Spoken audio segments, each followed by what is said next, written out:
खोलेंगे। रतन विष्णु देश के लोगों को कितना।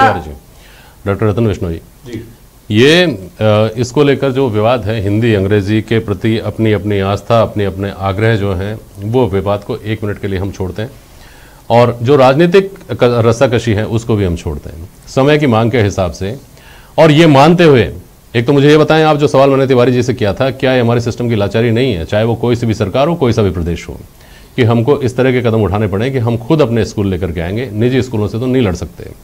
दूसरी बात, जो भी हो ऐसी स्थिति में अंग्रेजी को वक्त की जरूरत मानते हुए अगर ये फैसला किया जाता है और इस तरह के स्कूल्स आते हैं, देर सवेर इनकी संख्या भी बढ़ेगी और संख्या बढ़ेगी तो आम आदमी की पहुंच में भी ये स्कूल आएंगे। ये मानते हुए आप एक शिक्षाविद के तौर पर, एक समाजशास्त्री के तौर पर कैसे देखते हैं? जेपी शर्मा साहब, बहुत बढ़िया टॉपिक है। इसमें कई आयाम है। एक आयाम तो ये है कि प्राइवेट वर्सेस पब्लिक सेक्टर, दूसरा आयाम है पॉलिटिकल आइडियोलॉजी का, और तीसरा एक न्यूट्रल आयाम यह कि ग्लोबलिटी के अंदर हमारी लैंग्वेज इंग्लिश के साथ कितना कॉम्पीट कर पा रही है।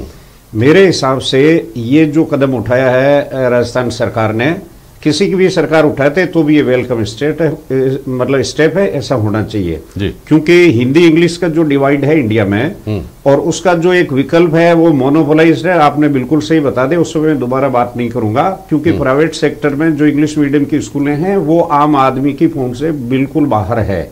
और ये विडंबना है, चाहे लेफ्ट और चाहे राइट, मेरी साइड में दोनों है, मैं बीच में बैठा हूं। तो राइट लेफ्ट का मुद्दा नहीं है, मुद्दा यह है कि क्या हम एक फ्री, एक कंपल्सरी प्राइमरी एजुकेशन जिसमें नौकरी की संभावना ज्यादा हो। हिंदी हमारी वैश्विक मातृभाषा है, हम उसका आदर करते हैं। हम कभी ये ना हमारी मातृभाषा के शास्त्र में अपनी मौसी का भी आदर करते हैं। अंग्रेजी टेक्निकल लैंग्वेज है, लीगल लैंग्वेज है, इंटरनेशनल लैंग्वेज है, इसकी जो है एप्लीकेबिलिटी पूरी दुनिया में है।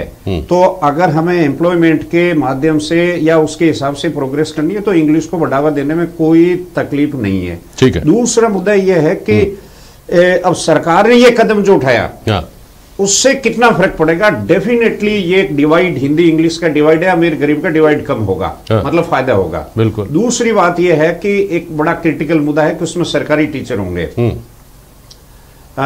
कदम सही है लेकिन ये भविष्य के गर्भ में है कि कितना सही कर पाएंगे, क्योंकि इंग्लिश मीडियम में पढ़ाने वाले टीचर, हिंदी मीडियम से पढ़ाने वाले टीचर भी राजस्थान गवर्नमेंट से, मैं कहूं पब्लिक सेक्टर से आ रहे हैं। ठीक बात। पब्लिक सेक्टर की जो कार्य प्रणाली है, जो एफिशिएंसी, वो कितनी कारगर साबित होगी ये समय बताएगा। पूनम जी, आपने बात सुनी होगी रतन विष्णु जी जो कह रहे हैं, वो एक सहज चिंता और सहज जिज्ञासा सभी की है कि अंग्रेजी लिख सकने वाला आदमी और समझ सकने वाला आदमी भी बोल सकने में आमतौर पर अपने आप को असहज पाता है, पहली बात। दूसरी बात, इस तरह के टीचर्स की भी अभी कमी होगी।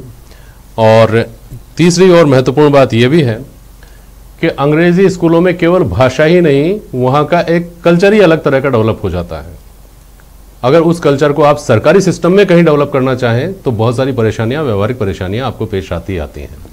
इन सारी चीजों के मद्देनजर आपको क्या लगता है कि कितना चुनौती भरा ये टास्क होगा कि हम देर सवेर गांव देहात में हर आदमी को अंग्रेजी शिक्षा सरकारी तौर पर उपलब्ध करा सकें, अंग्रेजी मीडियम में सरकारी शिक्षा उपलब्ध करा सकें? पूनम जी।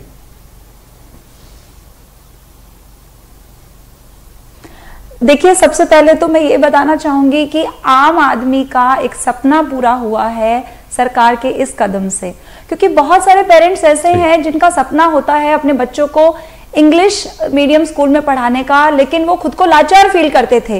तो अगर आप अभी आज किसी आम आदमी से बात करेंगे तो वो खुद को सौभाग्यशाली समझते हैं कि अब वो भी अपने बच्चे को इंग्लिश मीडियम स्कूल में पढ़ा सकते हैं।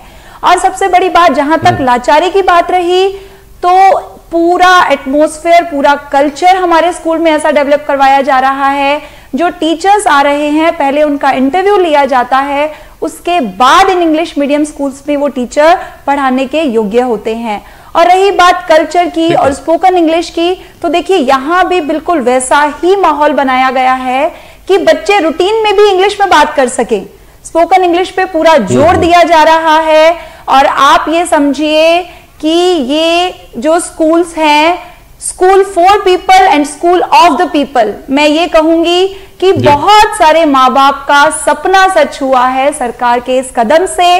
और एक छोटा सा मैं आपको एग्जांपल दूंगी कि मेरे यहाँ जब एडमिशन प्रोसेस शुरू हुआ तो मात्र 70 सीटें थी और उन 70 सीटों के लिए जो फॉर्म्स आए थे वो 2600 फॉर्म्स आए थे। देखिए ये बहुत बड़ी बात है कि आज कितना ज्यादा जो पेरेंट्स हैं जो चाहते हैं कि हम अपने बच्चों को इंग्लिश मीडियम स्कूल्स में डालें, और ऐसे इंग्लिश मीडियम स्कूल्स जहां एजुकेशन फ्री है, फीस नहीं है, उनकी बुक्स फ्री है, यहां तक कि उनकी जो यूनिफॉर्म है वो भी फ्री है। और सबसे बड़ी बात मैं एक और बताना चाहूंगी कि पहली बार ऐसा होगा कि प्री प्राइमरी एजुकेशन भी बच्चों को दी जाएगी इंग्लिश मीडियम स्कूल्स में। तो देखिए ये बहुत बड़ी बात है। ठीक है, बिल्कुल बड़ी बात है। पूनम जी, आपने कहा कि 70 जो सीटें थी उनके लिए 2600 एप्लीकेशन आए, अब 2530 लोगों को तो उसमें निराश ही होना पड़ेगा। तो सवाल ये भी उठता है कि जो आर तिवारी साहब ने कहा कि 1985 में राजीव गांधी जी ने कैसे कंप्यूटर की बात कही थी, उस वक्त स्थिति ये थी कि सरकारी कर्मचारियों को रोना आता था कंप्यूटर देखकर, उनको समझ में नहीं आता था कंप्यूटर कैसे चलाएं और नौकरी उनको बोझ लगने लग गई थी। उन स्थितियों को सामान्य होते होते और अब हर आदमी कंप्यूटर से फ्रेंडली हो गया है, कंप्यूटर पर ही काम करना पसंद करता है, वो स्थिति आते आते दशक लग गए। तो ये जो 70 और 2600 के बीच का गैप है, आपको लगता नहीं कि ये बहुत बड़ी चुनौती होगी सरकार के लिए भी वहां तक पहुंचना?